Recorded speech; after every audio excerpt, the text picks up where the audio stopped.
कभी तो जलसे में इतनी जोर से आवाज खर्च कर लिया करो कि अगर गला बैठ जाए और सुबह कोई ये पूछ ले आपसे कि आवाज का क्या हुआ, तो कम से कम इशारे ही से सही ये तो कह के आ जाओ, आवाजों का नजराना मदीने वाले को दे के आ रहे। क्या बात है, सुभान अल्लाह। कम से कम इतना तो होना चाहिए।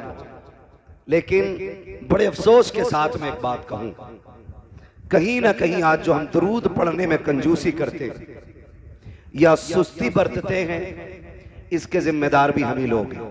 क्या बात। इसकी जिम्मेदारी आप आरएसएस को नहीं दे सकते, बजरंग दल को नहीं दे सकते, शिवसेना को नहीं दे सकते, किसी एक मखसूस जमात को नहीं दे सकते, किसी तंजीम को नहीं दे सकते।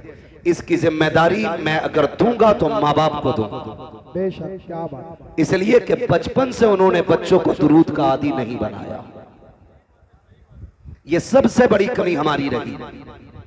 हमारे घरों में पैदा होने वाला बच्चा किस्मत से मुसलमान होता है, मुकद्दर से हुजूर का आशिक हो जाता है, लेकिन नसीब यहां तक नहीं लाता कि वो हुजूर पे दुरूद पढ़ने का आदी भी हो जाए। क्यों? बहुत पहले एक बड़े साइंसदान ने एक तहकीक की थी कि इंसान जो बोलना सीखता है वो दाएं बाएं के लोगों से गुफ्तगू सुन के बोलना सीखता है। अगर किसी शख्स को पैदा होने के बाद किसी ऐसे मकान में बंद कर दिया जाए जहां किसी के बोलने की आवाज ना जाती हो, तो उसने कहा था अगर ये 100 साल का भी हो जाएगा तो गूंगा ही रहेगा। अगर 100 साल का भी हो जाएगा तो गूंगा रहेगा। बोले जरा, गूंगा रहेगा। 100 साल का भी हो जाएगा तो गूंगा ही रहेगा। यानी कि अगर वो बोलना चाहता है तो उसे अहले ज़बान में रहना पड़ेगा। ज़बान अच्छी करनी है तो अहले अदब में रहना पड़ेगा। अगर उसकी बोली अच्छी चाहते हो तो अच्छी जबान वालों के बीच में उसको रखो ताकि उसकी जबान अच्छी हो जाए। अब यही रुक के मैं एक बात कहना चाहता हूं, मैंने बिला वजह माँ बाप को इसका जिम्मेदार नहीं ठहराया। कहीं ना कहीं हमसे चूक हुई है।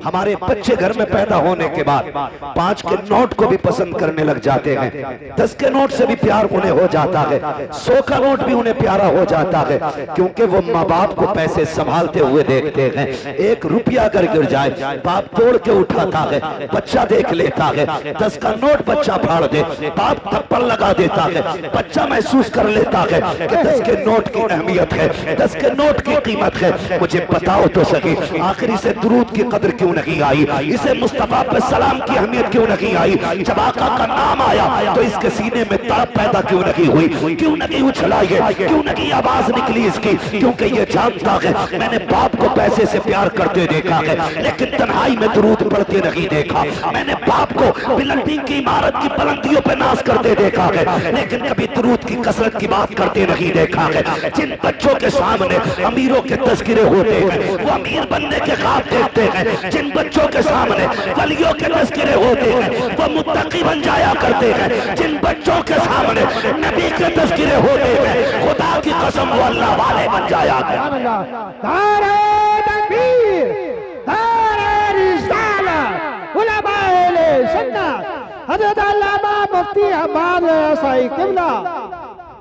मुझे खुद बताओ, आज हर घर की कहानी है। घर के अंदर बंदे 5 है कारी साहब, तो मोबाइल 10 तो होंगे,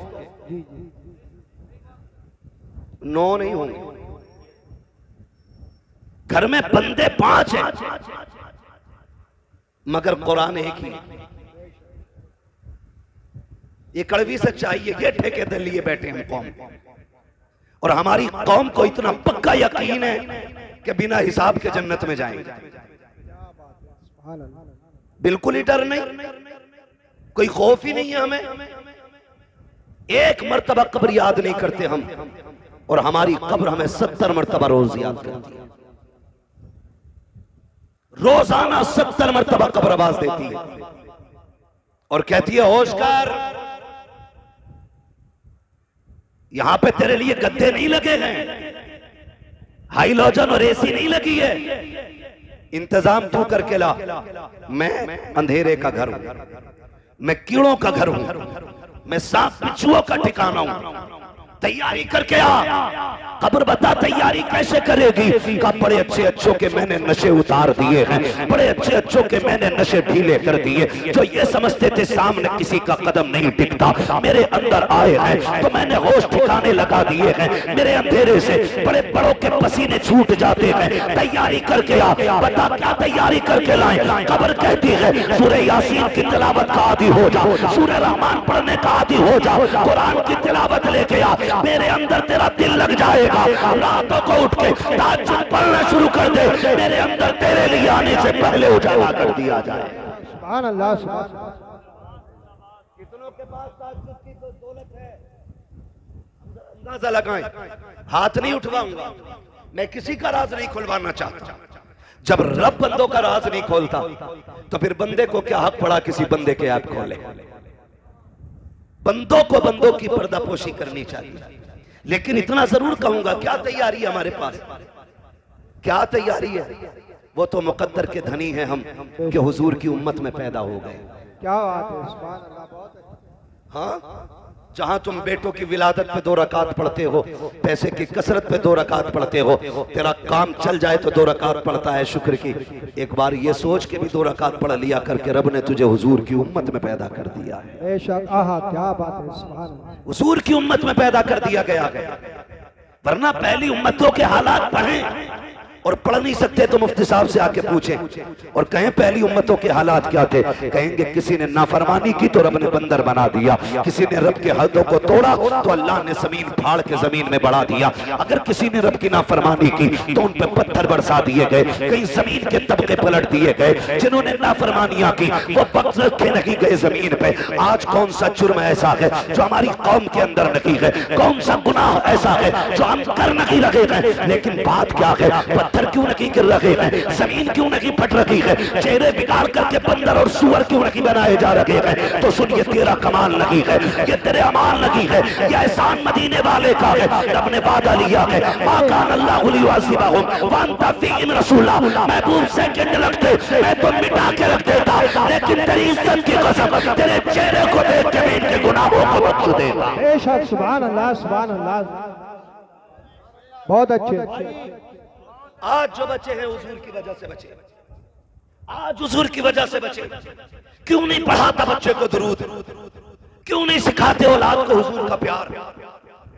हमारे बच्चे 3 साल के हो जाएं, फिक्र हो जाती है, स्कूल ढूंढने निकल जाता है, इंग्लिश मीडियम चाहिए। मौलाना फीस की फिक्र नहीं है, फीस की फिक्र नहीं है, 1 नंबर क्वालिटी होनी चाहिए स्कूल की। 3 साल में इतनी फिक्र हो गई और तू 63 साल का हो गया, तुझे आज तक दुआए कुनूत याद नहीं हुई? अहे क्या, ये हमारी दीनदारी है, ये हमारा इस्लाम है हमारे अंदर। हमारा 5 साल का बच्चा इंग्लिश में पोयम सुना लेता है, लेकिन 5 साल के बच्चे का जो बाप 35 साल का है उसे कुरान की 10 सूरतें नहीं आती। जी, ये कड़वी सच्चाई है। हमारी कौम का सारा फोकस अगर लगाए ना, सारा फोकस लगाए तो चमक दमक पे लगाए, ये सारी रखी रह जाएगी। यार तुमने छप्पर वालों के भी जनाजे देखे होंगे, बिल्डिंगों वालों के भी जनाजे देखे होंगे, बचना कोई नहीं है, मौत सबको आनी है। और याद रखना, जब मौत का फरिश्ता आता है ना तो फिर छोड़ के नहीं जाता है, फिर छोड़ के नहीं जाता है। हैरत होती है, ये तमाम तर उलमा तशरीफ फरमाए, मैं पूरी जिम्मेदारी के साथ कहता हूं, हमारी कौम को 10 सूरतें याद नहीं। वो बच्चों को पूरा इंट्रोडक्शन इंग्लिश में बच्चा करा रहा है, अपना नाम, अब्बा का नाम, गली का पता, घर का पता। तेरे बच्चे को इंग्लिश में घर का पता याद है, लेकिन तुझे उर्दू में भी जन्नत का पता याद नहीं। क्या बात है, सुभान अल्लाह। जन्नत का पता याद नहीं। हमारी कौम जो बेहोश हुई है ना कहीं हम ही उसके जिम्मेदार हैं। कोई उठ के 500 का नोट मुझे दे, मैं कहूंगा देखो ये जन्नती जा रहा है। 1000 रुपए दे दे तो टिकट दे दूंगा यही। इससे मतलब नहीं ये ब्याज का लेके आया है कि सूद का के हराम का, इससे कोई मतलब नहीं होता। मैं एक बात कहता हूं, बुरा ना मानिएगा, हम सिलसिले वाले लोग हैं, मुफ्ती साहब के बिला सिलसिले वाले लोग हैं, लेकिन बात ही समझ में नहीं आती, पता ही नहीं चलता। पीर मुरीद बैठे हो दोनों, तो पता ही नहीं चलता इनमें मुरीद कौन है, इनमें पीर कौन है, पता ही नहीं चलता हजरत, पता ही नहीं चलता। अगर कोई पीर से आके कहे मेरे घर चलें, तो उसकी तरफ अना इनसे पूछ लो, इन्होंने बुलाया, इनसे पूछ लो भाई पीर ये है कि तू है।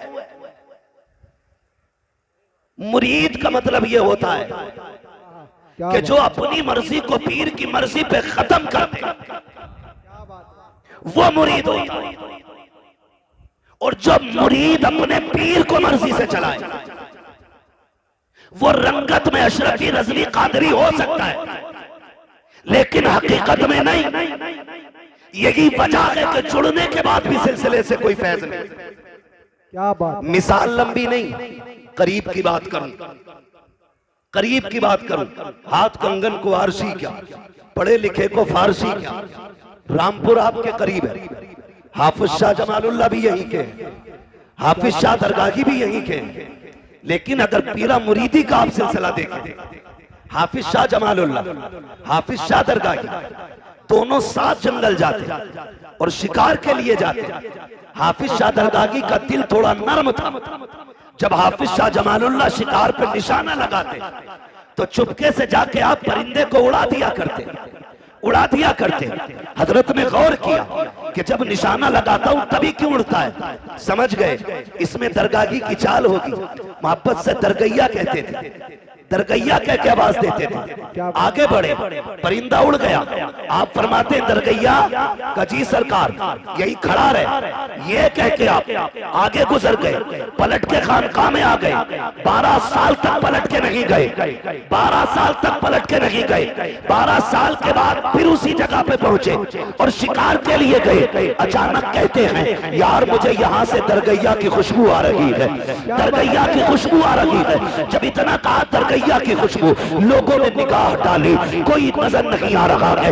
एक मिट्टी का टीला तो है लेकिन कोई शख्स नहीं है। आपसे कहा था हुजूर यहाँ दरगाही की बात कर रहे हैं, 12 साल हो गए हैं, आज तक दरगाही का पता नहीं चला है, आप किसकी बात कर रहे हैं? कहो ना हो मेरा दरगाही यही कहीं पर है। इतना कहने के बाद आपने आवाज दी दरगैया कहाँ है, जरा सामने तो आ। वो जो मिट्टी का ढेर लगा था उसमें खलचल पैदा हुई, मिट्टी फटी, घास फटी। हाफिज शाह दरगाही निकले, आने के बाद कहते हुजूर हाजिर हो। कहा यहाँ क्या कर रहे हो? कहा याद कीजिएगा 12 साल पहले आपने यहाँ मुझसे कहा था दरगाही खड़ा हो जाओ, 12 साल से इसी जगह पे खड़ा हो। कहा ये मिट्टी का सरकार जहाँ कदम था वहीं पे रुका रखा, हवा चली, मिट्टी चिपकती गई, ढेर बनता गया, घास मुझ पे जमाई। कहते हैं अच्छा का फिर आया क्यों नहीं? कहा तेरी मर्जी से खड़ा हुआ था, तेरी मर्जी का इंतजार है। मैं कहना ये चाहता हूँ अगर रिश्ते ऐसे होते हैं तो अल्लाह वलियों में भी और शागिर्दों में भी मुरीदों में भी बहुत तरजीह अता फरमाता है कि जहाँ जहाँ हाफिज शाह जमालुल्लाह की बातें होती है वहाँ वहाँ हाफिज शाह दरगाही की बातें हुआ।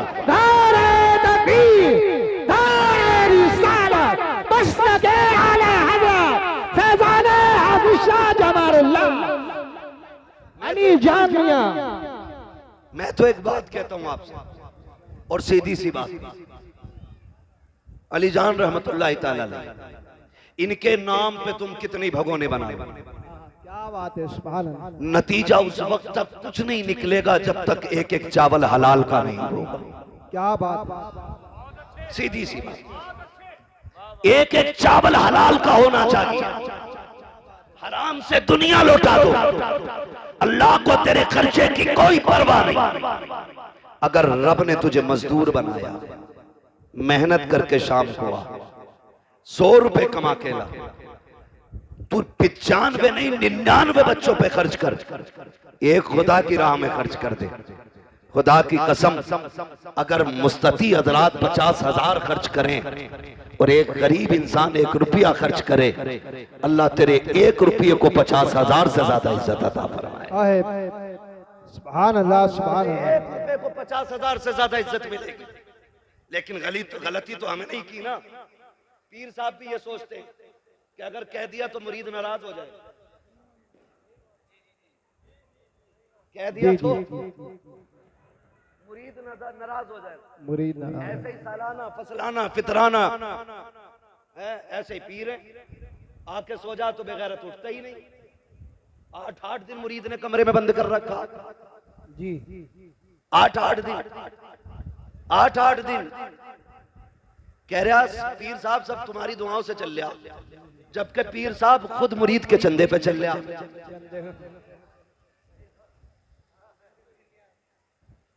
मसला है कोई यार, ये कोई समझ में आने वाली बात है। सिर्फ लेने वाले को पीर नहीं कहा जाता, देने वाले को पीर कहा जाता। बेशक सुभान अल्लाह। देने वाले।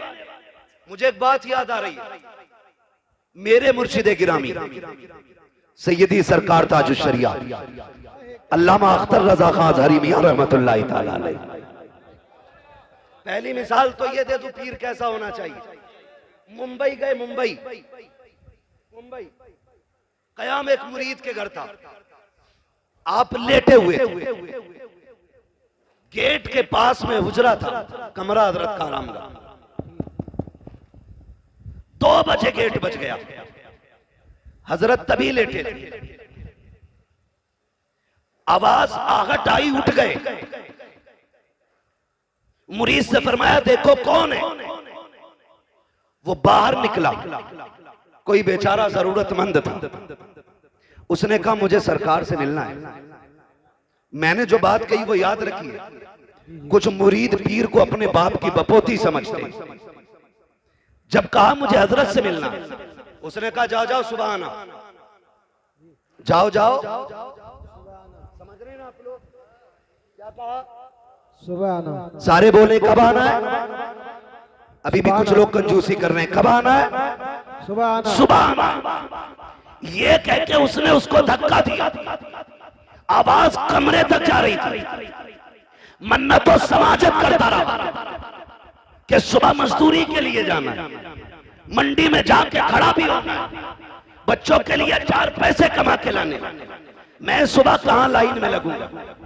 मैं अब तक इंतजार करता रहा, भीड़ कम होगी तब हजरत से मुलाकात करूंगा, मेहरबानी करो हजरत तक मेरी बात पहुंचा दो। उसने कहा नहीं हजरत अभी अभी लेटे हैं। धक्का दिया, दरवाजा बंद कर दिया। लेकिन जब ये हजरत के सामने बात है, ये दूर से महसूस फरमा रहे हैं, कान तक आवाज आ रही है। जब वो अंदर आए उसको धक्का देके क्या देखते हैं? हजरत ने सामान उठा रखा है, बगल में दबा रखा है। उसने कहा हुजूर ये क्या? कहा मुझे तेरे घर नहीं रुकना है। कहा चाहते हैं? कहा स्टेशन छोड़ने चल, मुझे अभी बरेली जाना है। कहा हुजूर गलती क्या हो गई? कहा मैंने, तूने नहीं सुना, वो बेचारा कितनी समाजत कर रहा था, मिलने के लिए आया, तूने धक्का दे दिया। कहते सुन, जिसके सीने में उम्मत की परवाह नहीं है, अख्तर रजा को उसके घर की भी परवाह नहीं है। क्या बात है, जिंदाबाद जिंदाबाद, बहुत अच्छे। ओ भाई, इसे पीर कहते हैं, इसे पीर कहते हैं।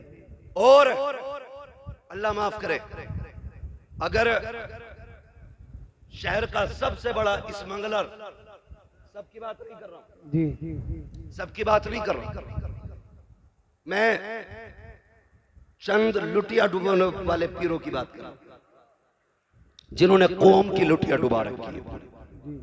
और हमारा काम है समझाना, इसलिए कह के जा रहा हूं, हम सिलसिलों के मुखालिफ नहीं, हम तो नस्ल दर नस्ल बुजुर्गों से जुड़ने वाले लोग हैं।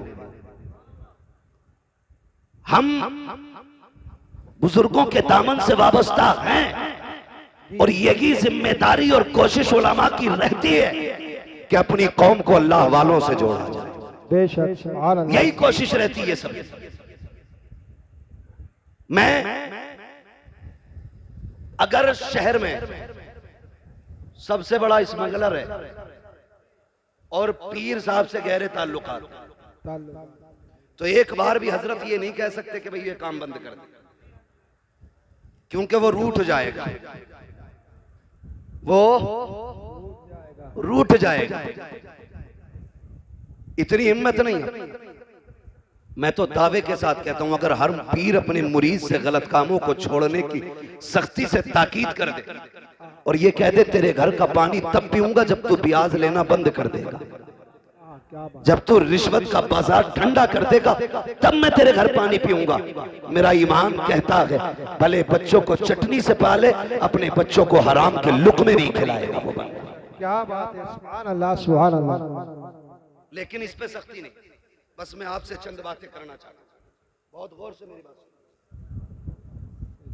भाई हल्का इको कम कर दीजिए, पीछे वाले लोग कह रहे हैं कि आवाज साफ नहीं आ रही। तवज्जो है सारे लोगों की, वैसे मेरे हिसाब से तो बहुत अच्छी आवाज है, तवज्जो है सारे लोगों की ना। हम अपने बच्चों को क्या सिखाते हैं?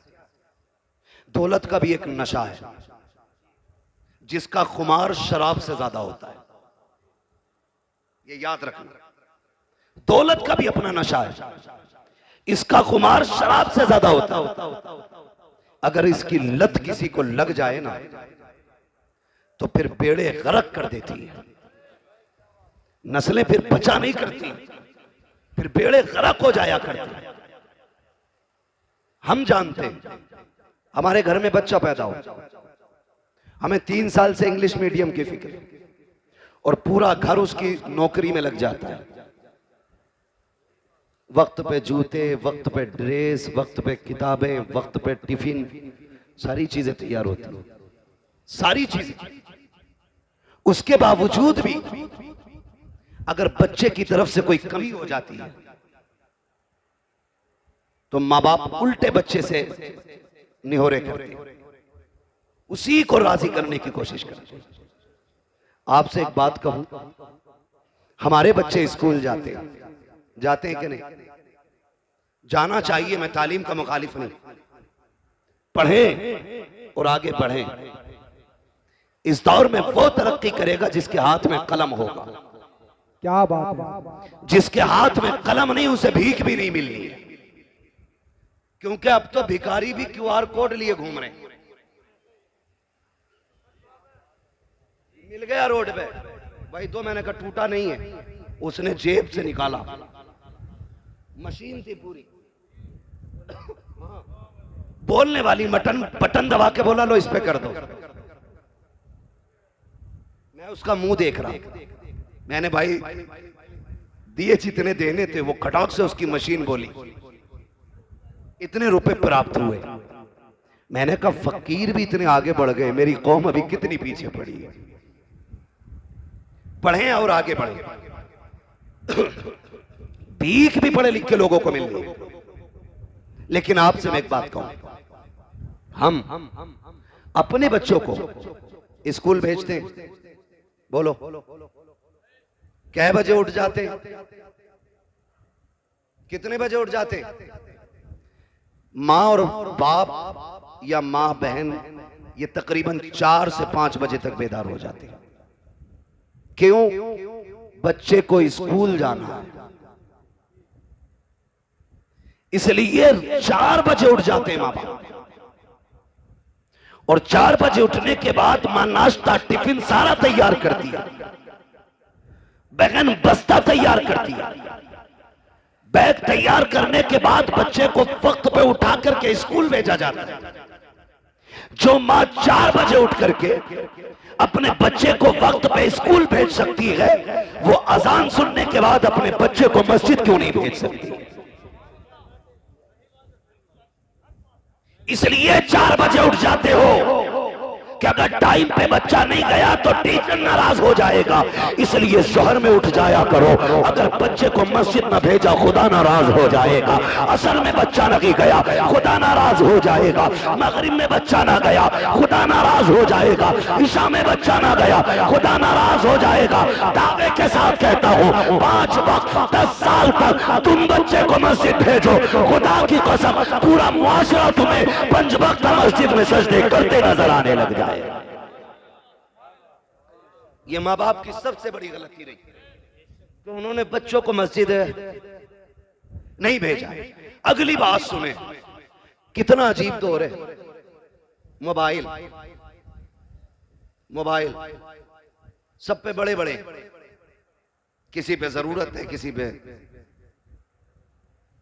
बिला जरूरत है। ऐसे ही है ना। अब तो हाल ही हो गया।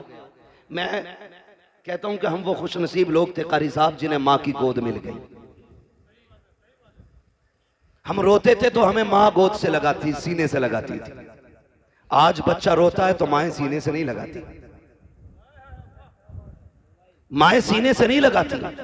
बच्चा रोया, मां ने गुनगुना बजाया, बहुत छोटा है तो वो ये सोचता है ये क्या दे दिया। थोड़ा समझदार है तो वो ये सोचता है ये क्या बज रहा है।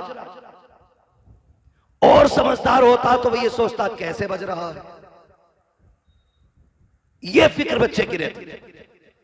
मैं हर बाप से और हर मां से गुजारिश करूंगा, खुदारा जब बच्चे बचपन में रोया करें ना, इन्हें मोबाइल ना दिया करो। इन्हें तुम्हारे सीने की ठंडक की जरूरत होती है, इन्हें कलेजे से लगा के प्यार दिया करो। वरना याद रखिए आज ये कमजोर है, इनको तुम्हारे सीने की जरूरत है, तुम इन्हें गोद नहीं ले रहे हो। कल जब तुम कमजोर हो जाओगे तुमको इनकी जरूरत होगी। आज तुमने मोबाइल थमाया है, कल ये तुम्हारे हाथ में मोबाइल थमा के कहेंगे हमें वक्त नहीं है, लो मोबाइल से वक्त गुजारो। खुदा की कसम जब रीढ़ की हड्डी दर्द करेगी तो मोबाइल दर्द नहीं बांटेगा, जब पिंडलियां टूटेगी तो मोबाइल से दर्द कम नहीं होगा, जब जबान लड़खड़ाने लग जाएगी तो मोबाइल तेरी तर्जमानी नहीं करेगा, जब तू ऊंचा सुनने लग जाएगा मोबाइल तेरे काम नहीं आएगा। आज अपना वक्त बच्चों को दे दो ताकि बुढ़ापे में कह सको हमने तुम्हें सीने से लगा के पाला था, आज तुम सीने से लगा के हमें पालो। अगर मोबाइल दोगे सीने से नहीं लगाओगे तो बच्चों का हक मान लगे हो। और दूसरा नुकसान ये होता है जिन बच्चों को गाने सुना के पाला जाता है वो डांसर तो हो सकते हैं, शराबी भी हो सकते हैं, जुआरी भी हो सकते हैं, अय्याश भी हो सकते हैं, बदमाश भी हो सकते हैं, मुस्तफा के गुलाम नहीं हो सकते हैं, गुलाम नहीं हो सकते हैं। क्योंकि मैंने पहले कहा था जैसे माशरे में बच्चा रहता है वैसा बोला करता है। मैं कहूंगा जब बच्चे रोया करें मोबाइल ना दो, उन्हें सीने से लगाओ और उन्हें लोरिया दो कि मोहम्मद से वफा तूने तो हम तेरे हैं, ये जगह चीज है क्या लोहो कलम तेरे।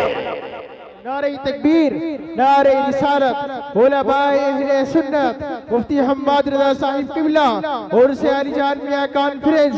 नारे तकबीर, नारे रिसालत। बहुत लंबी बात हो जाएगी बेटे, मेरे जहन में जो है मुझे वही बात करने दे।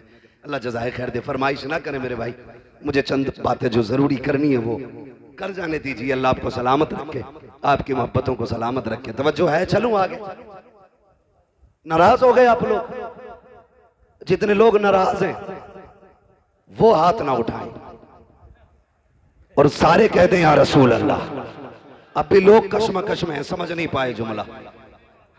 बहरहाल मेरा कोई मसला नहीं, मेरा कोई मसला नहीं, बस मैं आपसे इतना कहता हूं, हम जब बच्चा हमारा सुबह तैयार हो जाता है, कभी कभार ऐसा होता है बच्चा पहले उठ जाता है और नाश्ते में थोड़ी बहुत देर हो जाती है कि नहीं, तो बच्चा कहता है अब क्या करूं, तो अम्मी मोबाइल दे देती है।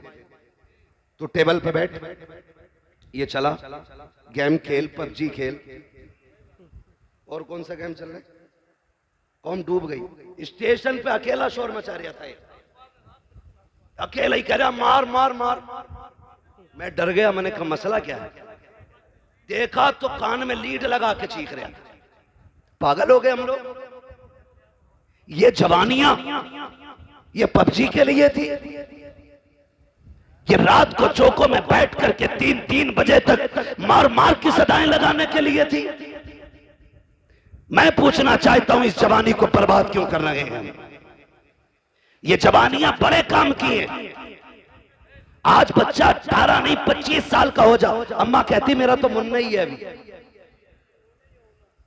गलती करके आता, बाप कहता सुनो आज ये शिकायत मिली है, कहती बच्चा है समझदार हो जाएगा। और कई लोग तो इतने गैर मुनासिब मशवरे देते हैं, अल्लाह उनके मशवरों को मुकम्मल कर दे। कहते हैं जो ना समझो उसकी शादी कर दो, कि जब कंधे पे जुआ आएगा तो खुद सीधा चलेगा। पता ये चलता मुफ्ती साहब अपना तो बेड़ा गर्क था ही था, दूसरे की बेटी का भी बेड़ा गर्क कर दिया। ये सही कह रहा हूं। कई लोगों की जिंदगी बर्बाद हो गई अधूरे मशवरों की बुनियाद पर। कह रहा जुआ रख दो सिर पे, कतई सीधा चलेगा। और जब जुआ रखा तो ऐसी गर्दन डाली उसने कि फिर जो 2-4 दाने चुग रहा था वो भी नहीं रहा, खत्म। ऐसे ही लोग कह रहे कंधे पे जुआ रख दो। हमने बड़े बड़े अच्छे सीधे होते देखे। 25 साल का हो गया, अम्मा कह रही है भी बालक है। तारीख का ये वर्क पलट जो सबसे पहले सिंध की धरती पे नौजवान आया था, जिसे दुनिया मोहम्मद बिन कासिम कहती है, वो 35 साल का नहीं, वो 17 साल का जवान था। 17 साल का जवान। कितने होते हैं 17 साल भाई? अभी 17 साल में हमारा हाई स्कूल कर रहा, हाई स्कूल, और इसे भी जूतों के फीते बांधने नहीं आए। 17 साल में कुर्सी पे बैठ के अम्मी से जूते बंधवा रहा है। वो 17 साल का मोहम्मद बिन कासिम जब समंदरों का सीना चीर करके सिंध की धरती पे आया, कुछ तो ये देख रहे थे ये कर क्या सकता है, और जब पलट के जा रहा था तो सब कह रहे थे ये क्या क्या करके जा रहा है, ये क्या क्या करके जा रहा है।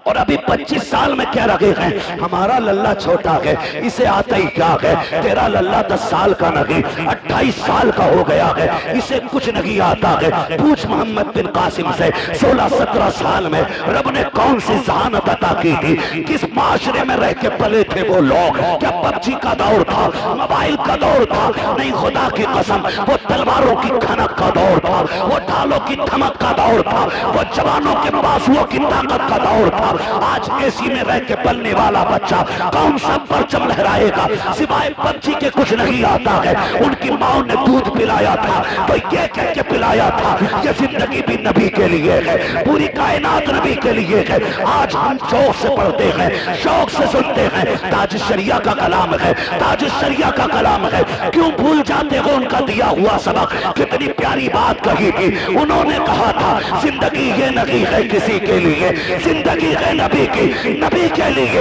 अख्तर कादरी खुल्द में चल दिया, खुल्द वागे हरे कादरी के। नारे तकबीर, हाँ बुलंद आवाज से बोलो, डरो मत किसी चीज से।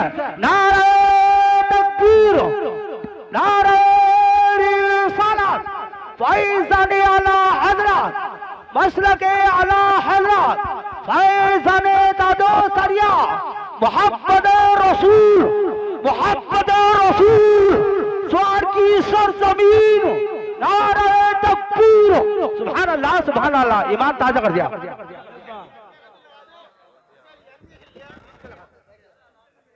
चलें आगे, जरा कह दें या रसूल अल्लाह। हमने क्या पढ़ा है बच्चों को? हमने क्या पढ़ा? ताजुल शरिया ने भी बेदार किया, आला हजरत ने भी बेदार किया। आला हजरत से चिढ़ने की जरूरत नहीं, उन्हें पढ़ने की जरूरत है। उन्हें कारी साहब पढ़ने की जरूरत है, बिला वजह में दूर दूर से चिढ़ते। आला हजरत ने कहा था सूना जंगल रात अंधेरी, छाई बदली काली है, सोने वालों जागते रहियो, चोरों की रखवाली है। कितनी बड़ी बात कह गए, सोने वालों जागते रहियो, सोने वालों जागते रहियो, चोरों की रखवाली है। मैं आपसे कहना चाहता हूं, क्या तैयारी हमने की है? सारे नौजवान बैठे, सारे नौजवान बैठे, इतना कमजोर कोई नहीं है जो रोजाना सलातुत तस्बीह ना पढ़ सके। पढ़ सकता है नहीं हर नौजवान? अगर सीख ले तरीका, हर नौजवान एक मर्तबा रात में सलातुत तस्बीह पढ़ सकता है। इतने मजबूत लोग हैं, इतने मजबूत लोग हैं। लेकिन नहीं, ये मजबूती ताकत की नहीं होनी चाहिए, और जिस्म की ताकत से भी उतना काम नहीं बनता जितना रब की रहमत से काम बना करता है। रब की रहमत से जितनों ने गर्दने मैदाने जंग में कटाई, हर परवरिश के पीछे एक जियाली मां का हाथ है। पढ़ लो सारी तारीख। अलीजान बाबा की महफिल में बैठे हो, ये भी किसी पारसा माँ का लाल होगा जिसकी रियासतें और इबादतें इतनी बुलंद हुई कि अल्लाह ने इसको विलायत का दर्जा अता किया। क्या बात है, क्या बात है, बहुत खूब। अगर माएं दीनदार होती हैं तो औलाद नेक हो जाती, लेकिन अगर माएं दीन के नाम पे बुज़दिल हो तो फिर औलादों में शेरे खुदा पैदा नहीं होते। ये याद रखिए, औलादों में फिर बहादुर पैदा नहीं होते। इसलिए माओं का बहादुर होना जरूरी है, और बहादुरी से मतलब है माओं का दीनदार होना जरूरी है। जो किचन में मोबाइल बजा के आटा गूंद रही है, उस रोटी को खाने वाला फजर में उठेगा? नहीं उठेगा। बताओ यार, उठेगा? अगर मां बिना दुपट्टे के खाना बना दे तो फिर उस रोटी को खाने वाले के दिल में दुरूद का जज्बा पैदा होगा? नहीं हो सकता। अगर चाहते हो तेरे लुकमे के अंदर इबादत का नूर पैदा हो तो फिर माँ से कह के कनीज़े फातिमा ज़हरा बन, बहन से कह के कनीज़े फातिमा ज़हरा बन। जाओ जाकर के बेटियों को बताओ कि रोटियां बनाया करो तो सर से दुपट्टे नहीं उतरने चाहिए। आज घरों में ऐश के साथ रहने के बावजूद हमारी घर की बेटियों के सरों पे दुपट्टे नहीं रखे, हया का चादर उनके सर से उतर चुकी है। आज मैं आपसे कहना चाहता हूँ, दुनिया फिलिस्तीन के लिए रो रही है, लेकिन मैं ये कहता हूँ जितनी बहादुर माएं फिलिस्तीन की जमीन ने पैदा की है, आज तक कोई जमीन पैदा नहीं कर रही है। उनके हौसलों को सलाम, उनकी जुर्रतों को सलाम, उनकी बंदगी को सलाम, रब से मोहब्बत को सलाम। एक बेटी का इंटरव्यू आया, उससे पूछा गया था हर वक्त नकाब में क्यों नजर आती हो? उसने कहा था तुम सफर की बात करते हो, हम तो बिस्तर पे भी लेटते हैं, तो नकाब पहन के लेटा करते हैं। का नकाब पहन के क्यों लेटती हो? किसी ने सोचा था कि शायद यह जवाब देगी कि कब भागना पड़ जाए, इसलिए नकाब पहन के लेटते हैं, लेकिन उसके जवाब ने पूरी दुनिया को झंझोड़ के रख दिया था। बच्ची ने कहा था कि हमारी जमीन पे बमबारी हो रही है, कब जाने कहां जाने, किस जगह बम गिर जाए और छत गिर जाए, कब उसके नीचे मलबे में दब के मर जाए। हम नकाब इसलिए पहनते हैं अगर किसी छत के नीचे हम दम दब के मर जाए और लोग लाशें निकालने आए तो हमारे जिस्म के ऊपर नकाब का पहरा होना चाहिए ताकि किसी की नजर हमारे बदन पे ना पड़ने पाए।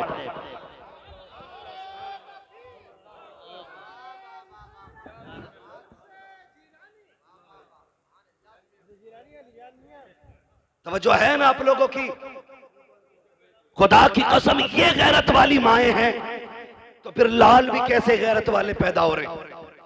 यहां तो 6 फीट का हो, 58 इंच का सीना हो, हाँ, और उससे कहते जा मस्जिद में चिराग जलाइए। कह रहे भैया पता रात को 2 बजे जिन्ना में मैं ना जाऊंगा। बड़ी मजबूत रिवायत है इनके याद। हाँ, रात को जिन्नात मस्जिद में जरूर आते हैं इसके लिए। कह रहे कतई नहीं जाऊंगा, जिन्नात आ जाऊं। कद कितना है? 6 फीट। सीना कितना है? 58 इंच। 56 किसी वजह से नहीं कह रहा हूं,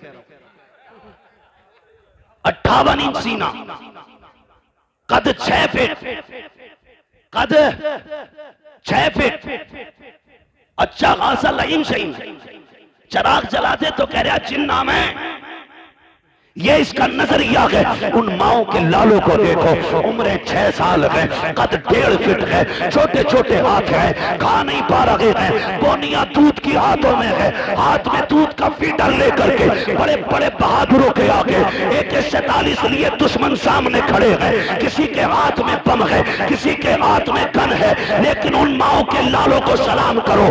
6 साल की उम्र में भी आंखों में आंखें डाल के कहते हैं तूने समझ क्या रखा है, हमने मोहम्मद का कलमा पढ़ा है, हम जान दे सकते हैं, ईमान नहीं दे सकते। मगर कब होगा? जब माएं नेक होंगी, जब माएं नेक होंगी। दादी कितनी नेक है पता है? पोते की शादी आ जाना, पैर नीचे नहीं रख रही है, कारी साहब को उड़ उड़ के कह रही है 7 दिन पहले गीत शुरू कर दो।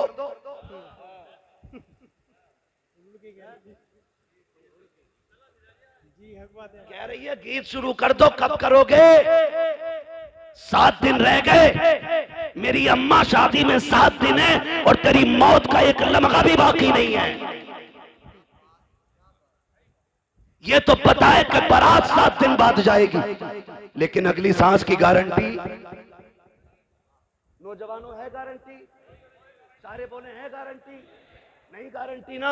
हुए नाम वर्बे निशा कैसे कैसे, जमी खा गई आसमां कैसे कैसे। कह रही है 7 दिन रह गए, गीत शुरू कर दो। लड़का अगर हाफिज चाहिए ढाल लिया तो कह रही है कि मैयत बनवागा क्या घर की? और ढोलक में मीरे महफिल बन के बैठती है। हाँ, बारी लगा रही है, अब तू गा। और जब परमल बट रहे तो कह रहे पहले दादी को दो। सेव कहते परमल खीले ना, खीले ना, पहले दादी को दो। क्यों? कि इसका सबसे बड़ा कारनामा। गलत नहीं कह रहा हूं मैं, सबसे बड़ा कारनामा है। कभी कभी रातों में गांव से गुजरना होता है, चंद नौजवान लड़कियों के साथ, एक बूढ़ी साथ होती है। 3 बजे 2 बजे दौड़ती चली जा रही है, लड़कियों से आगे अम्मा जा रही है। पूछो क्या मामला है? ये किधर से आ रहे हैं? कहा आज गांव में गीत चल रहे थे, अम्मा वहीं से आ रही है। छोटी नाली हो या बड़ी नाली, ऐसे कूदती जा रही है जैसे हिरन जा रहा है दौड़ता हुआ। ये जो दौड़ के जा रही है, अगर इस अम्मा से कहो कि चल उठ के मुसल्ले पे नमाज पढ़ ले, गैरत कहती घुटने काम नहीं कर रहे हैं। कुरान पढ़ ले, कहती है टिपता नहीं है मुझे। रात के अंधेरे में बिना चराग के तुझे नालियां टिप जाती है। दौड़ करके आधा किलोमीटर तू कीले लेने चली जाती है। वो गैरत कर, तूने मदीने वाले का कलमा पढ़ा है। कहावत ये है कि मुंह में दांत नहीं, पेट में आग नहीं, मरने का वक्त आ गया है। एक पैर छिलके पर है, दूसरा कब्र में है। कर जाने मौत का पैगाम आ जाए, ए मेरी माँ मुसल्ला बिछा ले, रब को मना ले। पूरी जिंदगी गुनाह किए गए, आज रो के रब को दिखा दे। खुदा की कसम कब्रिस्तान में जा, दफन हो जा, रब को राजी करके जा। अगर बत्ती की जरूरत नहीं है, तेरी कब्र से मुझको अंबर की खुशबू आनी शुरू हो जाए। टाइम कम है, मेरा वक्त हो चला है, मैं बहुत कम वक्त में पूरी बात कर लूं अपनी। तवज्जो है सारे लोगों की? ये है दीनदारी हमारी, ये है दीनदारी। और अल्लाह सलामत रखे इन उलमा को। ये हर शादी पे लड़ते हैं किसी ना किसी से।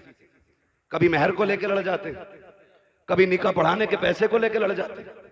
इनकी गलती यह है कि ये 5000 मांग लेते हैं और ये शराफत से 5000 मांगते हैं।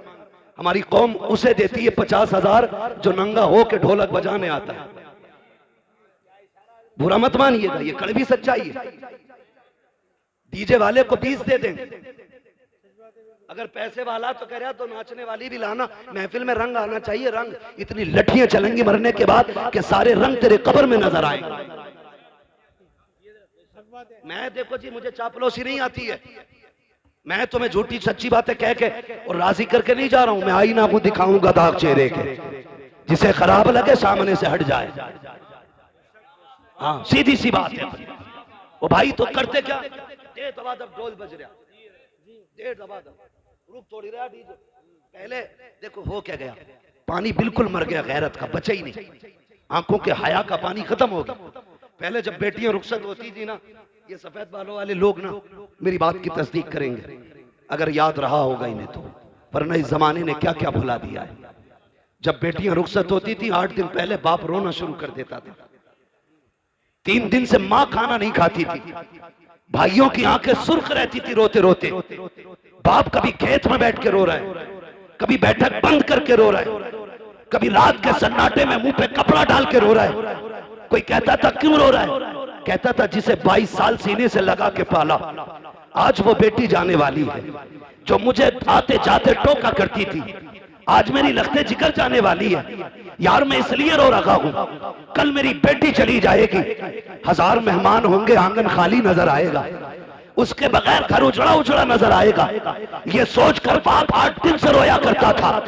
जरा याद करो आज की बेगैरती को और याद करो उन लोगों की कुर्बानियों को। जब बेटी की रुखसती के 5 दिन या 8 दिन रहते थे, बाप रोज तहज्जुद पढ़ने मस्जिद जाता था और मुसल्ला बिछा के इतना रोता था कि उसकी सिसकियां मस्जिद के बाहर तक सुनाई देती थी। लोग पूछते थे यार क्या मांगता है, खाने का भी इंतजाम हो गया, सारा जहेज आ गया है, अब क्यों रो रहा है? वो कहता था जो मेरे बस का है मैंने कर दिया है, अब जो रब की मर्जी पे है वो मांगने गया था। कहा क्या मांगने गया? कहा मैं रो के कह रहा था मालिक इसने 22 साल 25 साल 18 साल मेरे घर गुजारे, अल्लाह मैंने चटनी से भी खिलाई तो इज्जत से खिलाई थी, रूखी रोटी भी खिलाई तो बेटी को इज्जत से बैठा के खिलाया था, अब गैरों के हवेली जा रही है, रब से ये कहने गया था ए मेरे मालिक पहले मेरी बेटी को सोने के लुक़मे ना मिले, चटनी के लुक़मे दे देना, मगर मेरी बेटी को इज्जत के लुक़मे अता फरमा देना। मैं रो के बेटी के लिए इज्जत के लुक़मे मांगता रहा।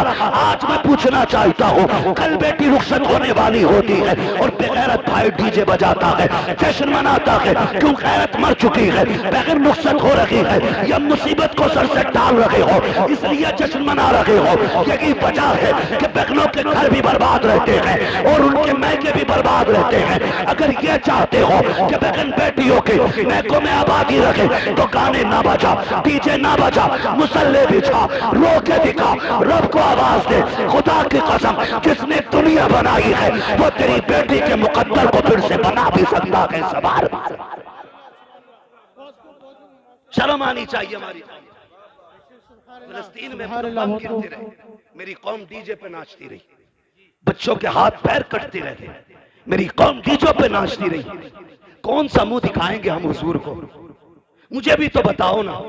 अगर किसी फिलिस्तीनी ने आका की कलाई पकड़ के ये कह दिया ना हुजूर हम तो पानी पानी को तरस रखे थे और ये शराब के नशे में डूबे हुए थे, खुदा की कसम कोई बचाने वाला नसीब नहीं होगा, कोई नहीं होगा बचाने वाला नसीब।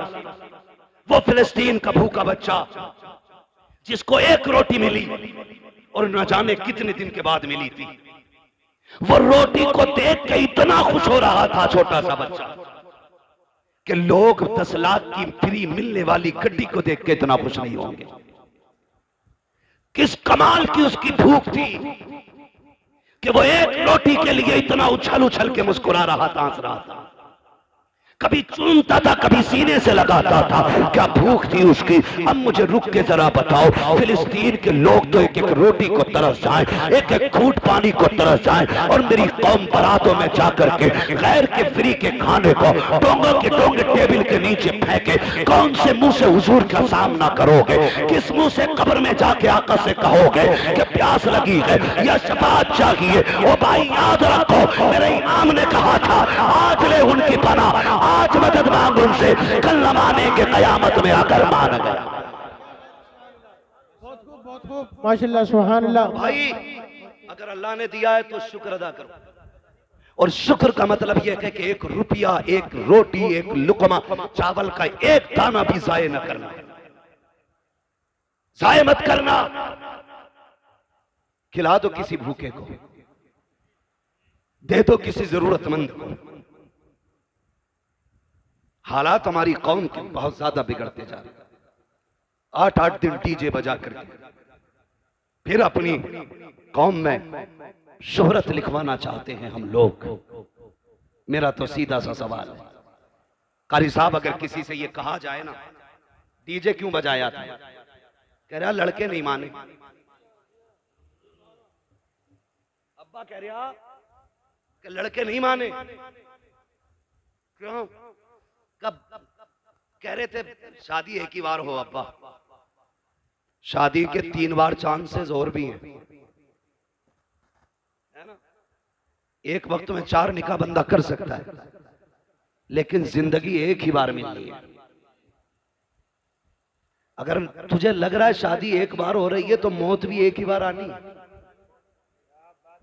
कह रहा बालक ना माने। अब्बा से पूछो रिश्ता अपनी मर्जी से किया या लल्ला ने ठोक बजा के कर लिया? कह रहा ना उसमें तो हम गए थे। तो मैंने कहा ये बता दे रिश्ते में तो तू अब्बा था, डीजे में ये अब्बा कैसे हो गए? हमारे यहां तो अब्बा की चलती है तो हर जगह चलती है, हर जगह चलती है जी। तो अब्बा कह रहा लल्ला ना माना, लल्ला को पकड़ लिया इमाम साहब ने मस्जिद में। क्यों भाई यार, तुम तो कम से कम शर्म कर लेते। तो लल्ला अपने सिर की उसके सर पे डाल लिया। कह रहा बताऊं, मैं तो मना कर रहा था, लेकिन मेरा वो दोस्त ना गुड्डू, वो कह रहा बस खाली तू हाँ कह दे, खर्चा सारा मेरा। तो सुनो गुड्डू पप्पू के यारो, इस गुड्डू पप्पू का हाथ पकड़ कब्रिस्तान लेके चल, कुछ और नहीं कहना है। एक कब्र के पास बैठा और उससे इतना पूछ के मेरे साथ यहां लेटेगा, यहां लेटेगा मेरे साथ, आएगा इस अंधेरे में? जाहिर है जवाब क्या होगा? नहीं आऊंगा। क्या जवाब होगा? नहीं आऊंगा। यही होगा ना कि नहीं आना, यहां तुझे अकेला आना है। तो सीधी बात कह दे, अगर यहां अकेला आना है तो फिर हिसाब भी मुझे ही देना होगा। कहा हाँ, तो फिर कह दे जब हिसाब मुझे देना है तो मेरे गुनाहों में तू इजाफा क्यों कर रहा है? सीधी सी बात। मेरे भाई नौजवानों, बदलो अपने आप, जिंदगी के उसूल बदलो, अपने रवैये बदलो, तौर तरीके बदलो, सच्चे मुसलमान बनो, पक्के मुसलमान बनो। और शादियों का मिजाज ऐसा हो, सेहरा तेरे सर पे बदा हो, नात मदीने वाले की होनी चाहिए। दूल्हा तू बना हो, सेहरा हुजूर का पढ़ा जाना चाहिए, ताकि दुनिया देख के कह दे ये बेगैरतों की बारात नहीं है, ये गैरत वालों की बारात जा रही है। सुभान अल्लाह। गैरत वालों की बारात जा रही है। तो याद रख, जरूरी नहीं है जनाजों में भीड़ हो जाए, जरूरी नहीं है। और बाराती, अल्लाह माफ करे, कहीं कहीं तो इतने बुरे फंस जहां समधी कहता है जब तक बारात पूरी ना चढ़ जाए रोटी मत खिलाइयो।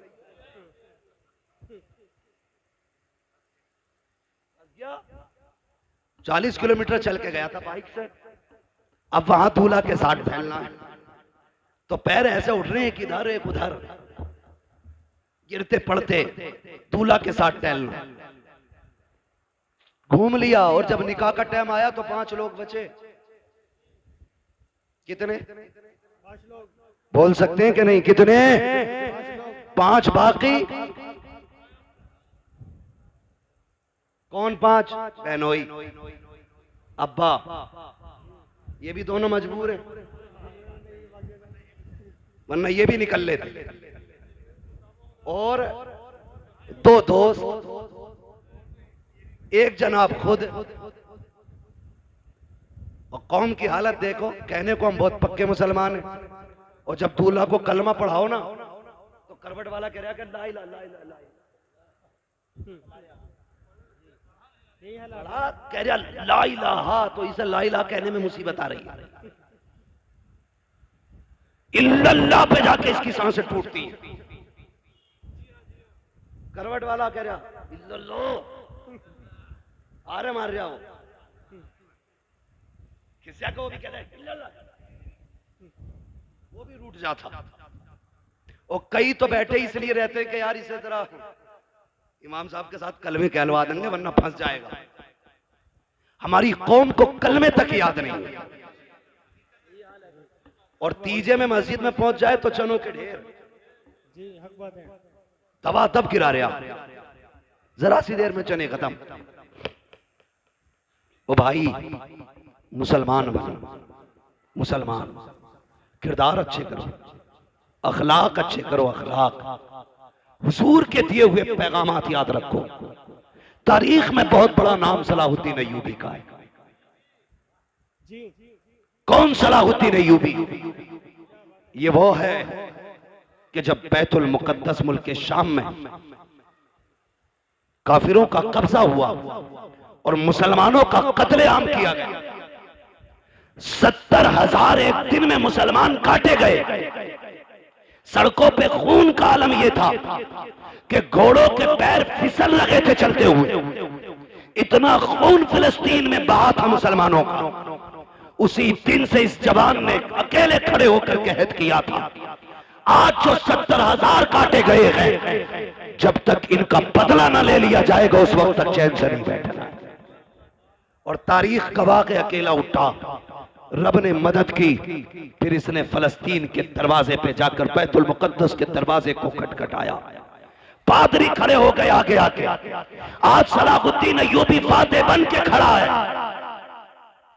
पादरियों की गर्दनें झुकी हैं, हिसाब लगा रहे थे, हमने इनके 6 माह के न छोड़े, बेटों के बच्चे कत्ल किए, औरतें बच्चों पे तलवारें चलाई गई, जवान नौउम्र मारे गए, ये तो आज एक को ढूंढ ढूंढ के कत्ल करेंगे। सारे लोगों की गर्दनें झुकी हुई थी, सब सलाहुद्दीन अय्यूबी का चेहरा देख रहे थे। आपने कहा था, सलाहुद्दीन अय्यूबी कहते हैं, कहो पादरी आज क्या लग रहा है तुमको, तुमने मेरे मुस्तफा की 70,000 उम्मत को बेदर्दी के साथ काटा था, आज क्या होना चाहिए? सबकी गर्दनें झुक गई। आज हमारी बर्बादी का दिन है, आज बदले का दिन है, आज हमें मौत नजर आ रही है। सलाहुद्दीन अय्यूबी की आंख में आंसू आ जाते हैं, आंखें बरस जाती हैं, कहते हैं जालिमो तुम क्या जानो, इस्लाम क्या है और मुसलमान क्या है, आज तुम्हें बदला नहीं लिया जाएगा।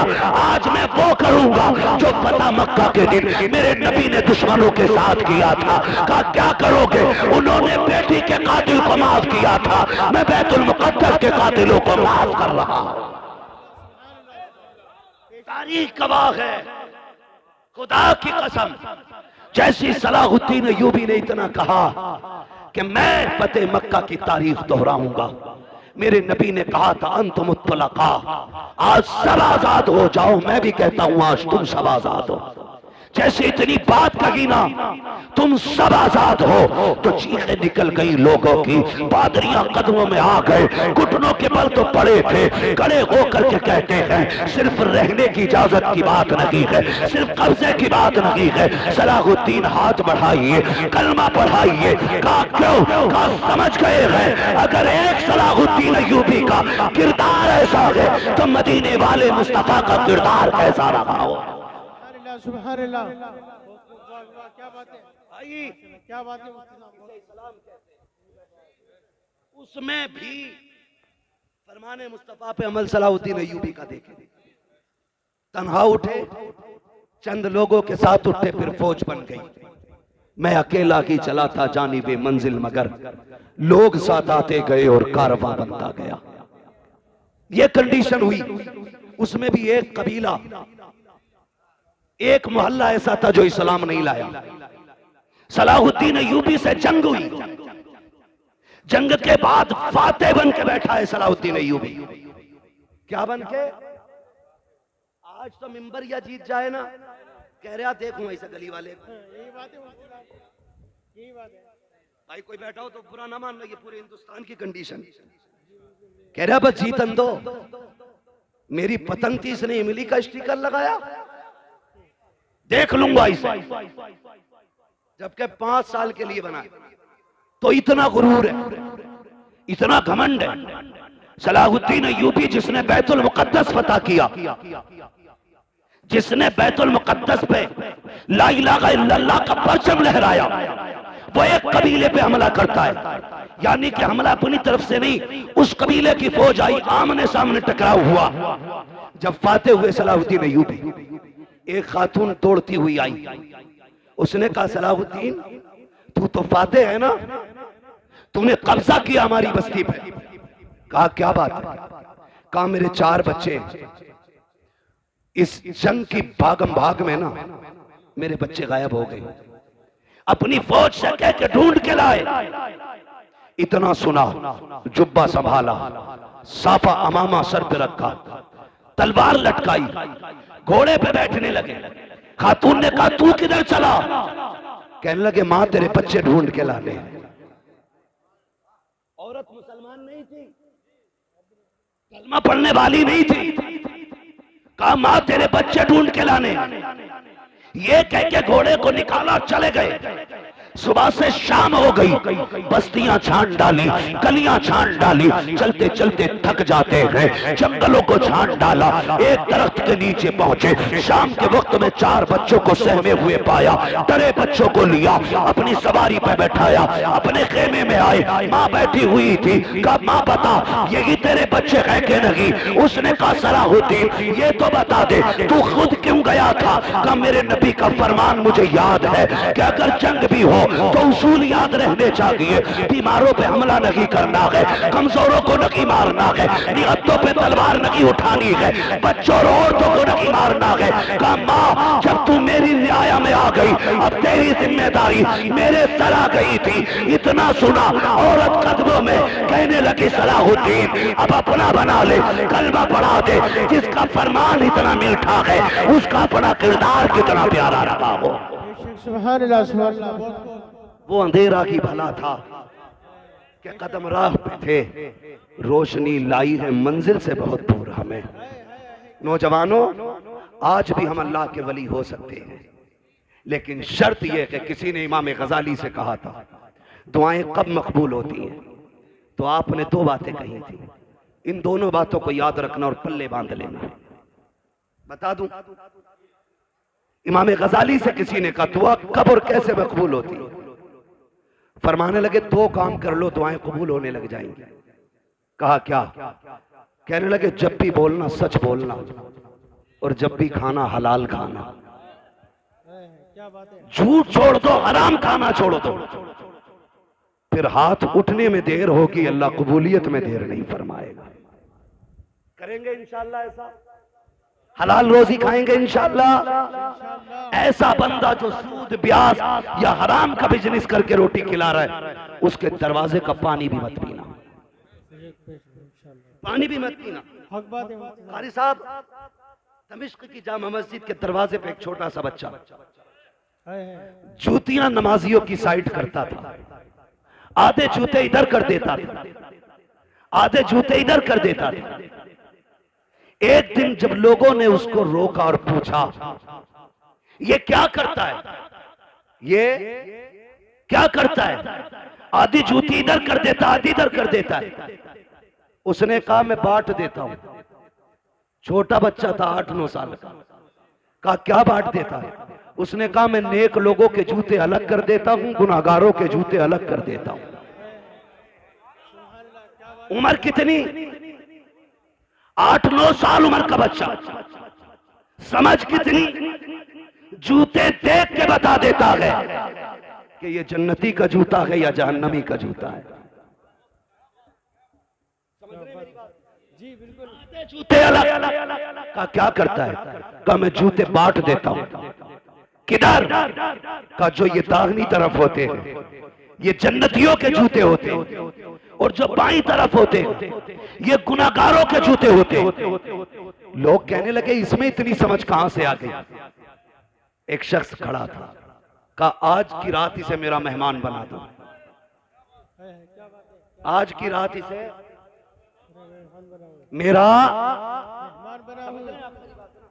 अभी आप देखेंगे पीरे तरीकत रहबरे राहे शरीयत शहजादे आला हजरत, हाँ हुजूर हसन मियां साहिब क़िबला दामज़िल्लहुल आली, सज्जादा नशीन खानकाह रज़विया बरेली शरीफ, आप देखेंगे आला हजरत के बेटे का चेहरा।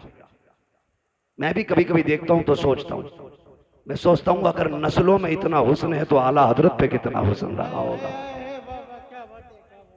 आप देखेंगे उनके बेटे का चेहरा, शराफत, परहेजगारी,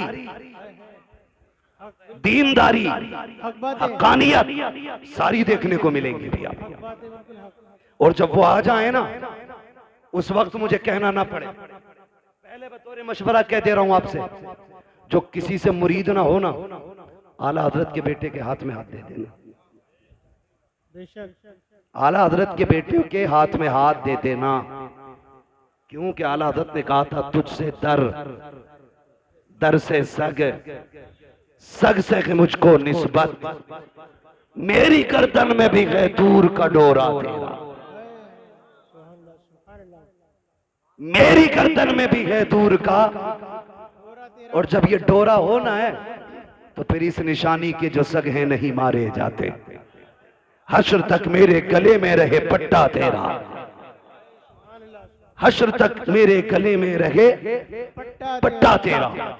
बच्चों को भी डाल देना उनके कदमों में, जवान भी पड़ जाना उनके कदमों में, इसलिए कि जब किसी से बैत हो जाता है ना तो फिर सिलसिले की बरकतें मिलना शुरू हो जाती है। तो देखेंगे आप एक अच्छी नस्ल का अच्छा शहजादा आने वाला है। वो इसलिए अच्छे नहीं महज के वो खान साहब है, वो इसलिए महज अच्छे नहीं क्योंकि वो काबुली पठान है, वो इसलिए सबसे अच्छे हैं क्योंकि वो शहजादा इमाम अहमद रजा खान है, इसलिए अच्छे हैं। उनको देखेंगे आप, बैठे रहिएगा इंशाल्लाह आने वाले। बस मैं बात समेटने लगा हूं, मेरे बाद महफिल की कार्रवाई जारी रहेगी। कहा कि ये बच्चा आधे जूते इधर कर देता, आधे इधर, इसमें ये फिरासत कहां से आई? तो एक ने कहा कि आज इसे मेरा मेहमान बना दो। ले गया वो, अगले दिन बच्चे को लाके वहीं छोड़ दिया। अब जब बच्चा जूते उठा रहा है तो अब जूते समझ में नहीं आ रहे बच्चे के। अब कभी इन जूतों को उठा के इधर करता है, कभी इधर के उठा के इधर करता है। सारे सर पकड़ के बैठ जाते हैं कि कई दिन से मुसलसल जूतों का ये एक दूसरे से इम्तियाज करने के बाद अलग-अलग रखता था, आज क्या हो गया है, ये जूते क्यों नहीं पहचान रहा है? तो उसने कहा मैं ये बताना चाहता हूँ, अब तक जो जूते पहचान रहा था, इबादत इस पे फर्ज नहीं थी, रोजा इस पे फर्ज नहीं था, सजदे इस पे फर्ज नहीं थे, लेकिन ये तहारत, ये पाकीज़गी इसके निगाहों को रब ने इसलिए अता की थी कि ये तस्बीह के साथ साथ हलाल के लुक़मे खाया करता था। आज शाम में इसे लेके गया, मैंने वो खाना खिलाया जिस खाने के अनाज से ज़कात नहीं दी गई थी, एक दिन का खाना खिलाया है, आंखों से ये तारत ले ली गई है। एक दिन अगर खा ले आंखों से बसीरत चली जाती है। और मेरे भाई अगर एक दिन के खाने से नूर चला जाता है तो रोज खाने से ईमान का हाल क्या होगा? इसलिए हलाल खाया करो ताकि सो तो हुजूर दिखाई दे, कब्र में पहुंचो तब भी मदीने वाले का जलवा नजर आ। ऐसी जिंदगी गुजारो। या अय्युहल्लज़ीना आमनू उदखुलू फिस्सिल्मि काफ़ा, ईमान वालों पूरे पूरे इस्लाम में दाखिल हो जाओ। ऐसे इस्लाम में दाखिल हो जाओ तुम्हारी वज़ा कता जाहिर बातिन सारा इस्लाम वाला होना चाहिए। लोग देख के पहचान ले मुसलमान जा रहा है, देख के पहचान ले, फिर मरो, फिर मरने का भी मजा है। हम डरते इसलिए कि मौत से कि हमारी आखिरत की तैयारी कोई नहीं है, आखिरत की तैयारी हमारी कोई नहीं है, इसलिए डरते हैं। वरना जिन सहाबा की तैयारियां थी या जिन वलियों की तैयारियां थी, खुदा की कसम बढ़ बढ़ के गर्दनें कटाया करते थे, बढ़ बढ़ के गर्दनें कटाया करते थे। उन्हें मालूम था मौत आने की देर है, जन्नत के दरवाजे खुले नजर आ रहे हैं। आज तैयारी कोई नहीं, पक्का पता कुटाई होनी है, सब जानता किसकी मैंड काटी है, सब पता किसके पैसे मारे। अब आखिरी टाइम रो रहा है। ओ मेरे भाई, खुदारा जिंदगी अच्छी गुजारो और ऐसी जिंदगी गुजारो कि जब कफन में लेटो और तुम्हारा जनाजा चले तो बताने की जरूरत न पड़े बंदा कैसा था, कौन था। तेरे जनाजे की खुशबू उछल उछल के कहे लहद में इश्क रुखे शह का दाग लेके चले, अंधेरी रात सुनी थी चराग लेके चले, तेरे गुलामों का नक्शे कदम है रागे खुदा, वो क्या भटक सके जो ये सुराग लेके चले। आज ना ये उर्स है हुजूर अली जान रहमतुल्लाहि तआला अलैह का, इनकी जिंदगियां कुरान और नमाजों में गुजरी, इसलिए रब ने मरने के बाद भी, इंतकाल के बाद भी इनके मजार पे मेले लगा रखे हैं। हम दुनिया में अकेले हो जाते हैं, ये विसाल के बाद भी भीड़ में रहा करते हैं। अगर चाहते हो तुम भी जन्नती बनो तो फिर जिंदगी दीन इस्लाम के मुताबिक, जितने भी नाजायज रस्में और फालतू खर्चे हैं सारे बंद करो, उन पैसों को उठा करके तालीम पे लगाओ। बच्चों को इल्म दीन भी दो, इल्म दुनिया भी दो, ताकि इल्म दीन हो तो ईमान बचा रहे और इल्म दुनिया हो तो अपनी दुनिया भी बची रहे। दोनों चीजों की जरूरत है। बस हमारे डॉक्टर साहब ने ये महफिल सजाई। अल्लाह ताला इनकी कोशिशों काविशों को बारगाह में कबूल मकबूल फरमाए। हम सब की हाज़िरी अल्लाह रब्बुल इज़्ज़त साहिब मज़ार की बारगाह में कबूल फरमाए। कोई ये ना सोचे उर्स में आया था करामतें बयान नहीं की। करामतों से ज़्यादा ज़रूरी है आज इस्लाह अमल का होना।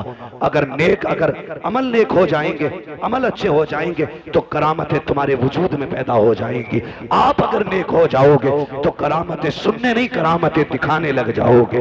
इसलिए मैंने सारी बातें अमल से की हैं, इसलिए कि अमल अच्छा होता है तो बंदा भी अच्छा हो जाता है, अमल खराब होता है तो फिर अच्छा खासा 6 फीट का बंदा भी खराब हो जाता है। बस जो हुए अगलात उनका माफ फरमाए रब्बे कायनात। जिंदगी ने दिया साथ, फिर होगी मुलाकात। चमन रहा नात पढ़वा लीजिए 10 मिनट। मैं इतना थका हूं 10-11 दिन के सफर के बाद। आप तो मुझे जानते, मुझे कोई वो नहीं होता, मैं थक गया हूं इतना ज्यादा कि मुझे बोलने में भी अब तकलीफ हो रही है। कार साहब मेरी बात सुन लें। इस बीच में ना नात सुन लो थोड़ी। नात पढ़ने वाले लोग रुकने बस। मेरे भाई मेरी एक बात है ना एक बात मेरी, प्लीज मेरी बात सुन। अच्छा बैठ जाइए, बैठ जाइए। अल्लाह आपका सलामत रखे। फरमाइशें काफी बढ़ जाए।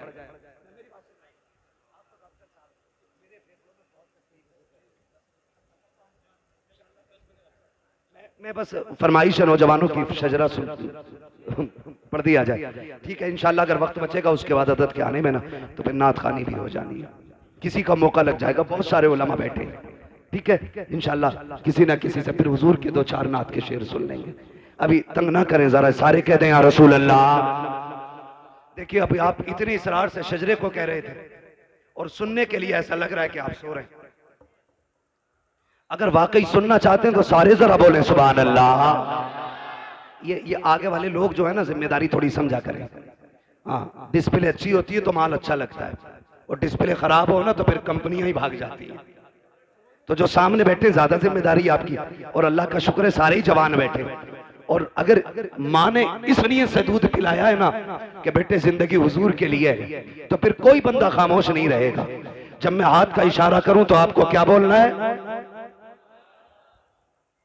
बहुत कम दूध पिया है भाई, जोर से बोले जरा सुभान अल्लाह, सुभान अल्लाह, और जोर से। देखो मैंने आपसे बीच में नहीं कहलवाया, क्यों?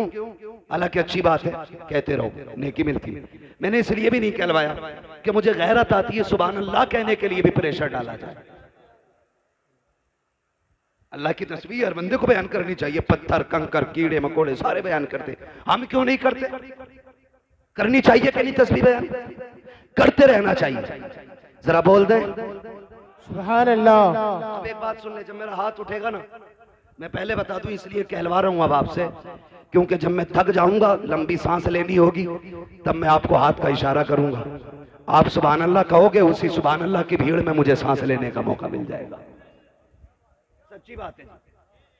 आप सुभान अल्लाह कहोगे, नेकियां मिलेंगी, अल्लाह राजी होगा तो फिर मुझे भी मिल जाएंगी। अब जरा बोल दें सुभान अल्लाह, सुभान अल्लाह। क्या बात है भाई? आपकी फरमाइश पूरी नहीं हुई, माजरत चाहता हूं, मैं सबकी अलग अलग फरमाइश तो पूरी नहीं कर सकता, ठीक है, लेकिन नाराज ना हो, दिल शिकस्ता ना करें।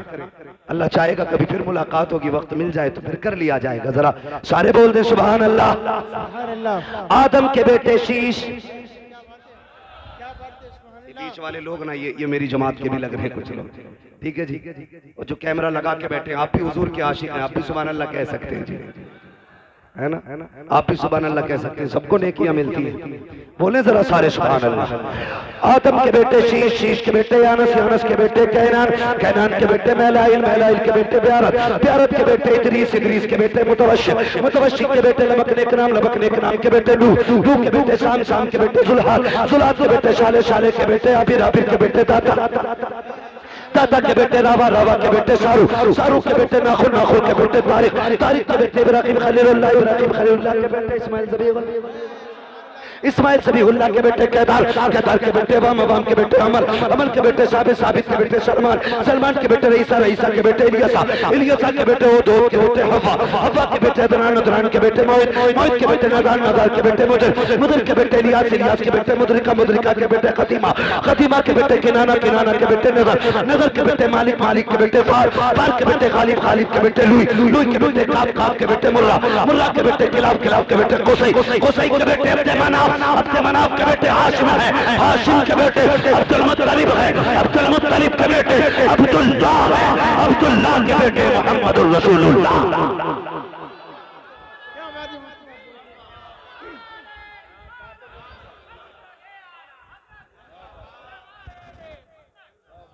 बस जो हुए अगलात उनको माफ फरमाए रब्बे कायनात।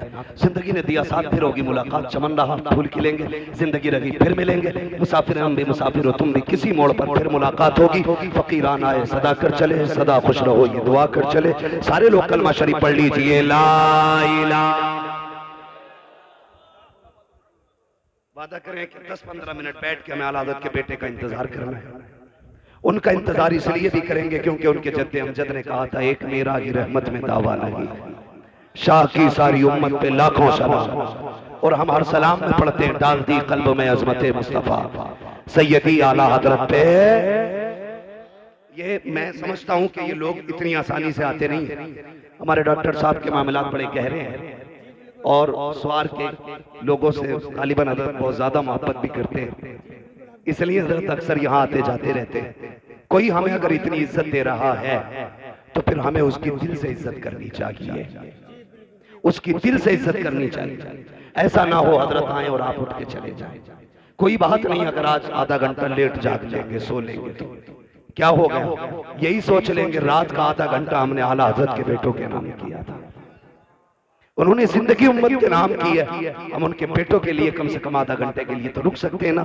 उम्मीद है इंशाअल्लाह उठेंगे, नहीं नाच सुनेंगे इतने में हजरत तशरीफ ले आएंगे। मेरे साथ कलमा शरीफ पढ़ लीजिए, ला इलाहा इल्लल्लाह मुहम्मदुर रसूलुल्लाह व मा अलैना इल्लल बलाग। अस्तगफिरुल्लाह रब्बी मिन कुल्ली ज़ंबिन व अतूबु इलैहि। अस्सलामु अलैकुम व रहमतुल्लाहि व बरकातुहू।